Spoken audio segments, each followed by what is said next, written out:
Неколку часа пред пладнево, водите на реката Вардар во Гостивар беа во ваква загрижувачка и неприродна состојба.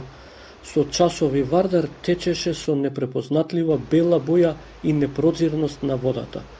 Голем број граѓани алармираа за оваа појава која не се случува првпат. Ваква слична состојба имаше и во октомври 2025 година. И од општина Гостивар информираа дека утрово загрижени граѓани доставиле фотографски материјали кои кажуваат на загадување на реката Вардар. По овие пријави испратени се инспектори на терен за да се утврди ситуацијата и да се провери дали нарушувањето на водите во реката Вардар е предизвикано поради човечка активност или природен феномен. Општина Гостивар, односно инспекцијските служби, преземаат мерки за утврдување на состојбата со цел заштита на нашето најголемо заедничко богатство реката Вардар. Реката Вардар е символ на нашиот град и заедничка вредност што ни припаѓа на сите. Нема да дозволиме нејзино загадување и деградација од ничија неодговорност. Секое прекршување ќе биде санкционирано без компромис.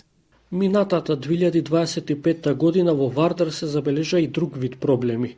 Во септември течението на реката низ Гостивар се соочи со критично намален водостој, рамно на пресушување.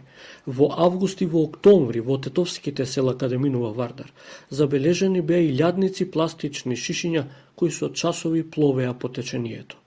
Државниот инспекторат за животна средина лани по овие ситуации и еколошки инциденти најави измени на Законот за инспекцијски надзор во животната средина. Целта е воспоставување на единствен систем на инспекцијски надзор за да се овозможи поефикасна и поефективна контрола